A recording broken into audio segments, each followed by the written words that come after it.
So guys, I've been telling you African Americans, so I'm moving to Africa, that Africa is not the United States. If you start looking for the United States in Africa, you'll never find it and you'll end up disappointed. I found this video online about a brother who was trying to look for Africa in the United States. When he didn't find Africa in the United States, he said Africa is not a good continent. So without further ado, let's get to see what brother has to say. And why is he saying all this? Because you can't be starting to find Africa in the United States. Africa is Africa and the United States is the United States. So without further ado, let's jump in and hear what brother has to say. And enact their pedophile ways, right? So the sister went over there, you know, charged him up. Rightfully so, right? I mean, you know, we don't really put up with none of that old pedophile crap. That's not nothing we go along with. In our community, we see it, right? So in that video, you know, people's coming up to her or whatever and saying, hey, what's going on? Now I'm talking about some of the locals there or whatever. Like the wife was like, you're not gonna say nothing about her telling us something? Okay, so eventually I had the sister come on this channel. And you can look up her name, it'll pop up. I did an interview with her sister. Well, she recently posted a video talking about, you know, why she left Tanzania. Now, during the pandemic, you had a lot of Black Americans or even Black British was going to Tanzania because Ghana was either locked down, which that's the premier place a lot of people go to is Ghana, because Ghana is like, they just more wide open with people coming from the diaspora to that particular country. They open up for that. And so you have, you know, definitely African-American, you know, communities, a lot of expats there. A lot of Black Americans are doing business there. It's a lot, okay? So, but Ghana had this thing where if you went into the country, you had to pay $150 to get a COVID test. I know, that sounds crazy. You know, good and well, no COVID test costs no $150 here, right? But they have lockdown, whatever. Now, when President Magufuli was living, you know, he didn't lock down Tanzania. And so everybody was going to Tanzania, you know, it was like no lockdown, no mask, no nothing, just come on. So that's what a lot of people start flooding to Tanzania. But people flooded Tanzania, and then a lot of people didn't really know the country they was going into. So, right? One thing I need to say that brother has confused is that people are not flocking to Tanzania because only of Magufuli. Some people just didn't prefer Ghana. For example, we have brother Mark Meets Africa. He said he didn't go to Tanzania because of Magufuli. He went to Tanzania because he wanted he wanted something different, because he felt like, from how I understood him in my live stream, he said that African Americans there were so many in Ghana, and he wanted a space where there were not a lot of African Americans. That is how I understood him. And brother here is saying it's because of Magufuli. I don't think it's because of Magufuli only, but people just have their personal preferences. And here I might disagree with what brother is saying. But a lot more is coming from brother here. If you are not ready to watch this, be my guest. Be my guest. Let's continue. I'm talking about the average everyday person. Go to an English-speaking country, okay? That's the first thing you need to do. Stay in hotels that is nice. Stay in nice hotels. Don't be trying to free 99 or cheapen your way in. Go to nice hotels that's highly rated. When we did that tour in Kenya, people that was there, they stayed at the Villa Rosa Kempinski. Why? Because I didn't know much about Kenya, and I said, that's the place where leaders stay at. Presidents that stayed at the Villa Rosa Kempinski in Nairobi. Anybody from Kenya that's on this stream, we'll watch it, they will tell you about that hotel. And everybody enjoyed that hotel when they was there. They loved that hotel. You understand? I'm not getting involved with nobody's politics. I'm not going over there for... Tanzania has a lot of Islams in the whole of East Africa. It has a lot of Islams. These Islams are as a result of the Arab slave trade or we'd rather call it the Indian Ocean trade.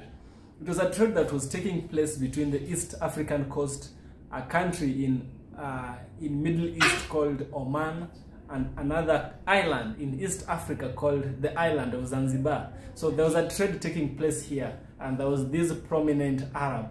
He was like a sultan. Yeah, his name was Sultan Said Said. So Sultan Said Said, he left Oman and he came all the way from Oman to live in Zanzibar, because he found Zanzibar favorable for what he was about to do, his slave trade, his agriculture. So that explains why we have a lot of Arabs in Tanzania. You see, that one was before Tanzania became one country with Zanzibar. Before, the mainland Tanzania was called Tanganyika, and then Zanzibar was always Zanzibar. So when you bring together Tanganyika and Zanzibar, you create Tanzania. That is how Tanzania was given birth to. And so, because of this sultan coming to Zanzibar, Tanzania became predominantly occupied by the Muslim religion, because Arabs practice Islam. So also in Kenya, the national language and the official language is English and Swahili. Yeah, we even have Swahili lessons in primary, in secondary, and even at the university levels. That is how much it has happened. But in Tanzania, it's different. Tanzania is always Swahili, pure Swahili. There's a certain dialect of Swahili that is spoken only in Tanzania. It's not spoken in Mombasa, it's not spoken in Kenya, only spoken in Tanzania. The purest form of Swahili is found in Tanzania. Sometimes I find it hard to translate those dialects. That's how much it is. So I always ask myself, if I'm finding it hard to translate these dialects myself, how hard will it be for an African American, in this case, moving to Africa? You see, it's gonna be hard. It's not gonna be easy, but we need to learn languages. African American needs to learn language, because language is the mode of communication. Without communication, we are not humans, we are animals. Without communication, we won't build nothing. You see? So whatever brother is saying here is true. At least when you want to move to a country, learn some language they speak.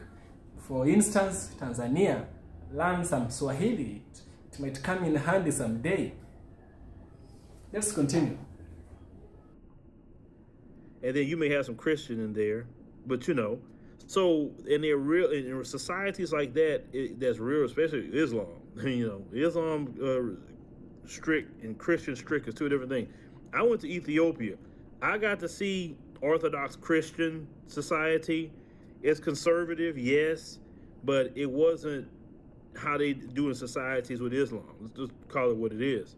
So I like the society in Ethiopia because of the conservative, you know, value that they have in their society. When you come over here in America, it's Jezebel here. You're just seeing Jezebels, okay? So a lot of black Americans aren't used to certain things that happen on a continent. Let's just keep it what it is. You know that the only time your light's gonna go out, unless you didn't pay the bill or a storm happened or something like that. You're not used to the power can cut out for a few hours or a day. You're not used to it. Yeah. Here's the part I was waiting for. You see, I was telling you, don't look for your United States of America in Africa. If you start looking for the USA in Africa, you're gonna be disappointed. And some people, I'm discouraged that they might get discouraged from the advice brother is giving, because he's telling you damn straight that Africa is poor, Africa is this and that. That is what brother is trying to say here. Truth be told, you see, Africa, we are a developing continent, we are a developing nation, we are growing. Even all these countries which have developed, they had to pass through some processes, they had to go through some phases. We were not just, United States was not just United States like it is today. It metamorphosized, it grew, it became what it is over time. And so demanding of Africa something that it has not yet reached is unfair, is not good. An African American who wants to come to Africa should just come to Africa and live. Because what's the need of having all those fancy things, but you're always looking at your back every now and then? If a policeman pulls you over, you're always, oh, you're 50-50, you're gonna die. We don't have that kind of racism in Africa. We have our own problems, but we don't have those kind of things we hear there. Africa, nobody has the license to own a gun. Very few close to none, few close to negligible, close to zero people own guns. But in the United States, everyone. Even your child might knock the wrong door and get shot. It happens there. That does not happen here in Africa. So there are some things you need to trade when you're moving to Africa. You can't have it all. You can't have it all. So it's between you and your mind and your heart and your God Most High to decide for you just where you want to be. But just think it twice. Just think it twice. You can't look for the United States of America in Africa. You'll never find it. It's as if you're used to a certain drug, and that drug, you know yourself that it's harmful, and you stop using it. There's always that effect of always trying to use that drug. It always happens. But that effect is just a symptom that you are trying, that you are developing, that you are growing out of a bad habit. Such things, it's called the withdrawal symptoms, you see? Let's get to hear more about what brother has to share. Hey, you're not used to that. You didn't grow up like that, right? They're in their society, from what, you know, a lot of people are saying, and even Tiffany is saying as well, you know, dudes grabbing on women. I think that's lame, to be just grabbing on women like that. I think it is lame. Why are you grabbing on women like that? That's not, she's not the only one I heard say that, about how it just grab up on you like it ain't nothing, right? She told a story about how basically if you don't know the language, people gonna ridicule you, you know. But in a way, we kind of see that here to a point. To a point, we do see it when people say, "Oh, they need to know English," especially with them folks here. They quick about that, right?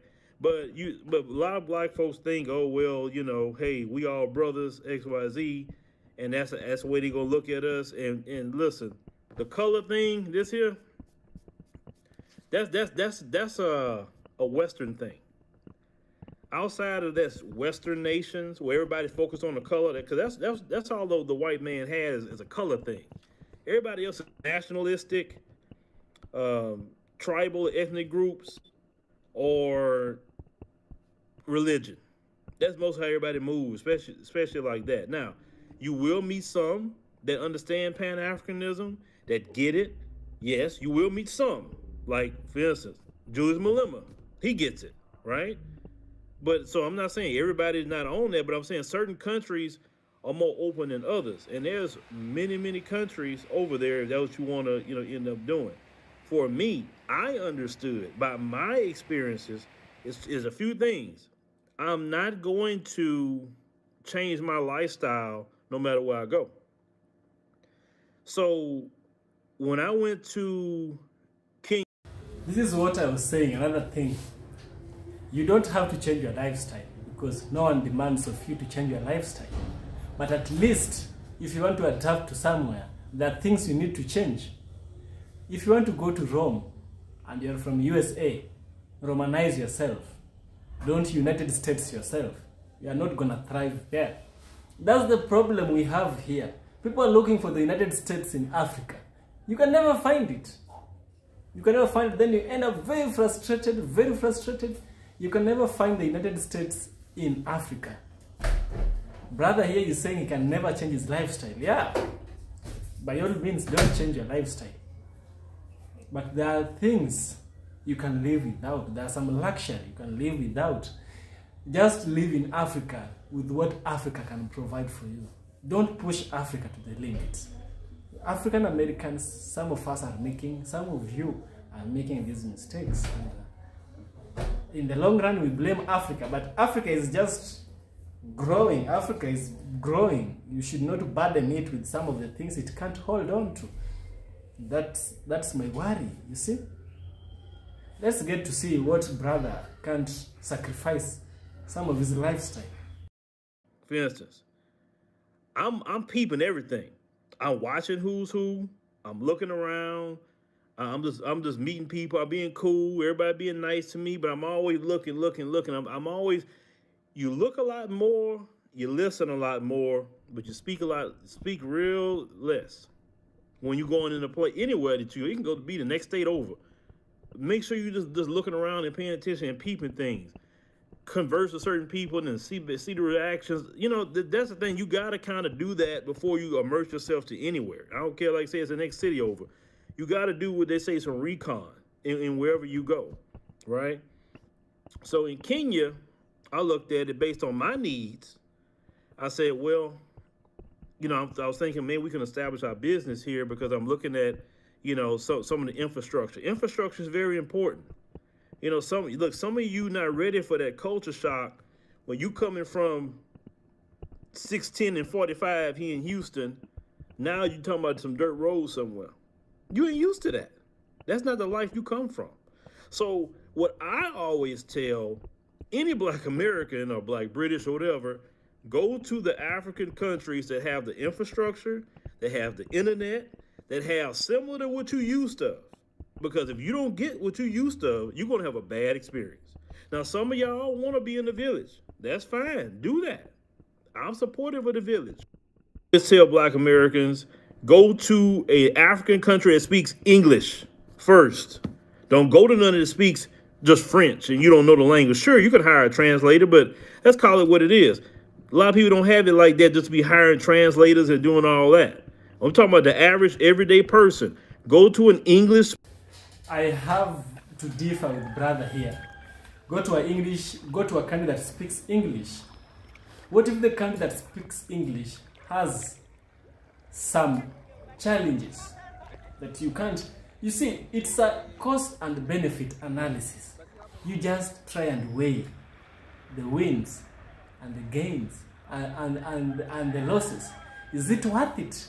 Is it worth it to choose a country that speaks English, but at the expense of high cost of living? For instance, Ghana. Ghana is an English-speaking country, but it has a higher cost of living than Tanzania. You see? And it does not mean that if a country, the English is the Swahili, for instance, is the national language or the official language, you don't have no one speaking English. No. There we have engineers, there we have teachers, there we have doctors. And these subjects, science, physics, and everything, they require one specific language which is universal. It's English. Textbooks are written in English. There are some words which are too complex for Swahili to be translated to. It's too hard. So here brother is trying to be a lot of subjective, which I kind of don't agree. I'm thinking, choose where your heart tells you to. Choose where you vibe. Choose where your spirit will settle. Just if it is Ghana, go for Ghana. If it's Kenya, go for Kenya. If it's where, go. But don't choose a country based on one thing. The variable is too complex. Choose what works for you. Don't choose the language. Language changes. Things change over time. Things always change. Doing all that. I'm talking about the average everyday person. Go to an English-speaking country. Okay? That's the first thing you need to do. Stay in hotels that is nice. Stay in nice hotels.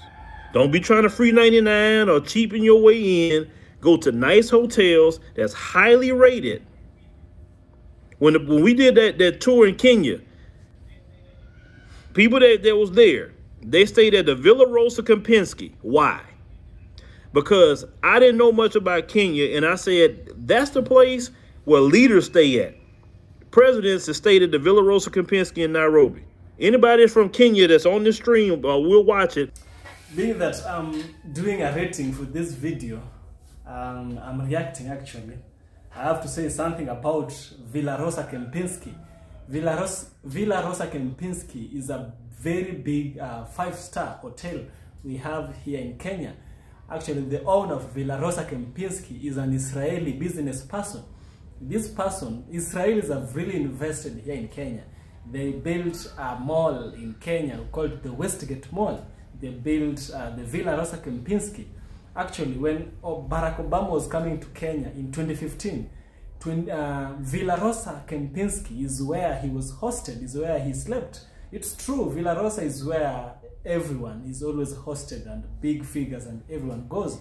But my worry is this, I'm not saying that if all African Americans would just move and fill the Villa Rosa Kempinski, where will the others sleep? Because not everyone can sleep there, you know? Not even everyone has the ability to afford this. Not everyone.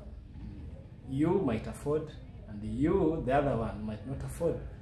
That's it, that's it. My point is this. My point is this. Fancy hotel or not fancy hotel, just follow your spirit. Just, there's something about the human heart. You always see things even before they happen. You always just feel them. You trust your guts. Trust your guts, you know. Go to a nice hotel. Does not have to be Villa Rosa Kempinski. Villa Rosa Kempinski is found in Westlands, actually. Myself, I've not been there, but I always pass seeing it.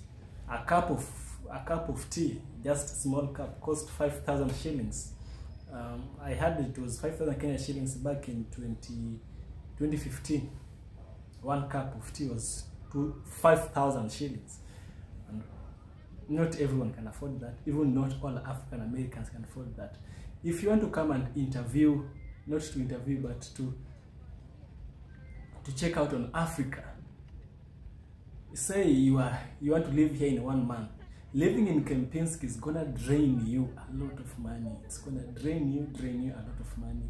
In the long run, you might be running into losses that you might have avoided. I'm not saying that you go to a cheap place. Cheap is always expensive, but we have the moderates. We have the moderates. We have the Intercontinental Hotel. We have the Sarova, Stanley Sarova. We have many hotels here. We have so many. Just go to a hotel that is well rated, not expensive. Do not go to an expensive hotel. Not going to an expensive hotel does not mean that you are going to a cheap hotel. No, don't do that. Just, you will always judge by how Kenyans have rated it.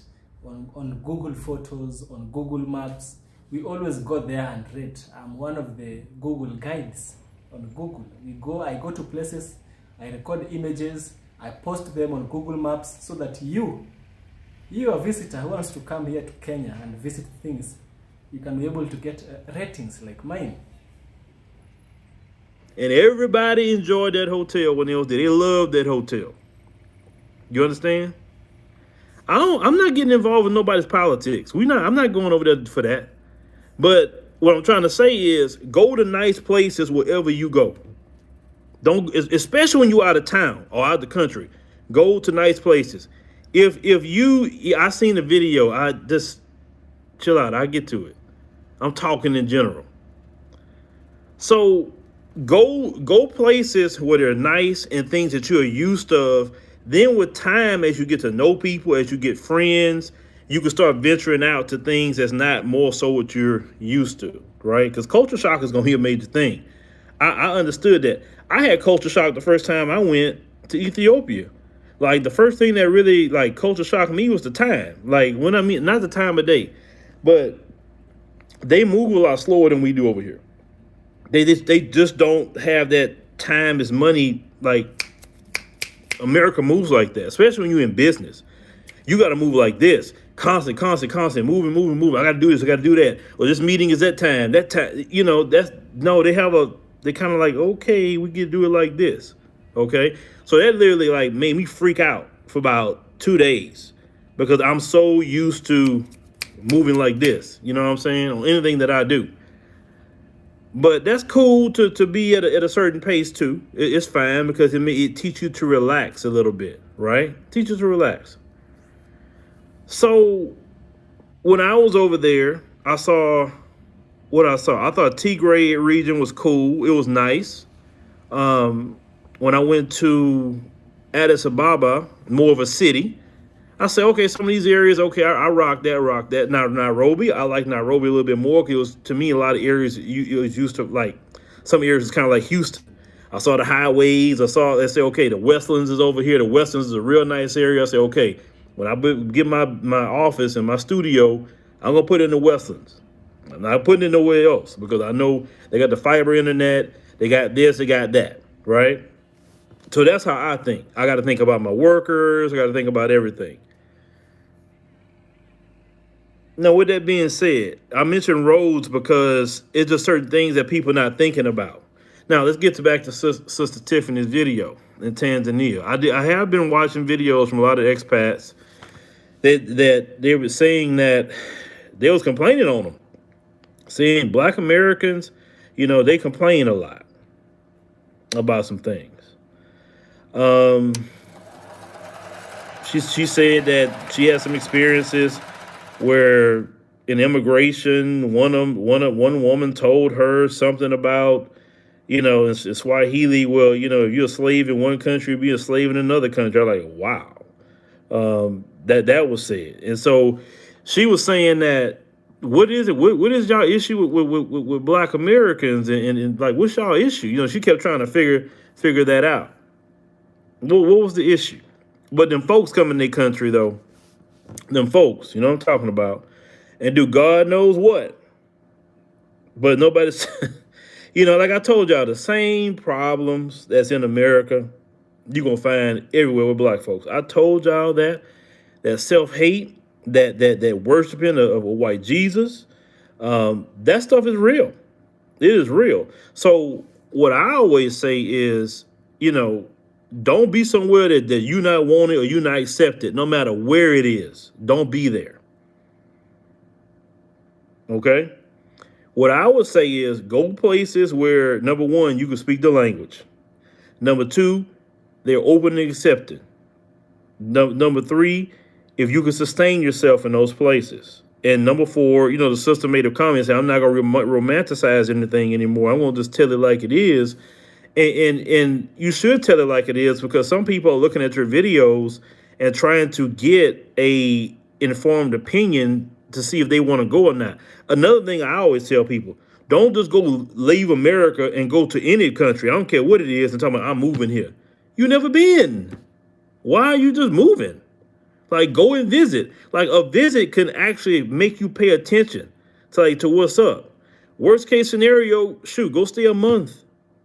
Go stay 1 month and really see if you want to get down with it. Look, some cultures just not going to mesh well, like me. I'm not going to be in no society where everybody's kind of like too religious like that. You know, because I'm like, I ain't got time for all that. I love God all day, but I can't deal with religion like that. Because the way religion is in a lot of places, religion is oppressive. You know, sometimes it's oppressive to women. I don't like to see women bogged down and oppressed with no religion. Like, women should be respected. You know, I don't like to see, it's certain things I just don't like to see with certain religion. You know what I'm saying? So, and especially coming from America, certain things I'm just not going to put up with. So you have to consider all that no matter what country you go to. At the same time, you got to look at their laws, their customs, what they're used to. Because you can't go over there talking about, I'm Black American, I'm here. They don't care about that. I'm just being real with you. They don't care about that. Now, for me, in my experiences, I've had great experience in different countries. I really have. I had great experiences. But it just, like I say, once again, you can't go to no country without no contacts. That's another thing I would suggest. You need to make friends, business contacts. Sometimes you may need lawyers. You may need all kind of things just to make. Just to get through what you want to get through sometimes. You can't, it's not like America. See, in America, you can kind of do things by yourself here. You don't need a whole lot, or everything can be done in the internet. No, you really need some contacts. Who's in the chat? Who's in the chat? Hold on, who's in the chat? Who's in the chat? I need to see who's in the chat. Somebody's in the chat saying something. Oh, there you go. That's the brother. Well, see, that brother Go Black to Africa, shout out to him. I interviewed the sister, brother, before, and yeah, I understand she's a young sister, so you know you're an older brother. You've been around. You know you peep more game being an older brother. I mean you know that, and you can see some things coming ahead of time. You know that. To cut the video short, whatever brother said is true. Towards the end, he said make some connections, and I believe I've told you this before. Make some connections while in Africa. Make some connection before even move to Africa, and try and pick some of the things he said, but not everything, because myself as an African, I would say everything he's saying is not true. I don't agree with everything, but some of the things he has said is true and is very beneficial to you, an African American who wants to come to Africa. Yeah, we have oppressors here in the United States, here in Africa, as well as the United States of America. But because African Americans are our visitors, they are our brothers, they are our sisters, we should all welcome them. And also to you African Americans, kindly take precautions. Take precautions wherever you are. Take precautions in whatever you do. Just follow the normal precautions. Don't go somewhere where visitors are not allowed. Don't go somewhere where it's badly rated. Before you go somewhere tomorrow, let's say you're in Nairobi, you want to go to Kibera, do some investigation. Kibera is not a nice place. It's the second largest slum in the world. I wouldn't want to go to a slum in a country that I've never been before. You know what happens in the slum? I don't want to say. That is a place that you wouldn't want to go. So brothers say that choose nice places as you move down to small places. You see, the culture shock is something that should not shock you that much now that we are in the internet regime and all that. You can always look up places on the internet. You can see, oh, this is what I saw. Now if you come there, things might be different, slightly different from what you saw on YouTube, but not that much different. So choose just a life which will accommodate you. Don't go for cheap places. Just find something moderate for you as you try and develop a taste, as you try and adapt. That is how you can thrive here in Africa. And that is my work as an African, to help you, African Americans and the African diaspora, wherever you are in this continent, in this globe, in this world. Yeah, my work is to help you have a good and safe transition to Africa. So I'm gonna end the video here, and make sure you take care of yourself wherever you are. Thank you.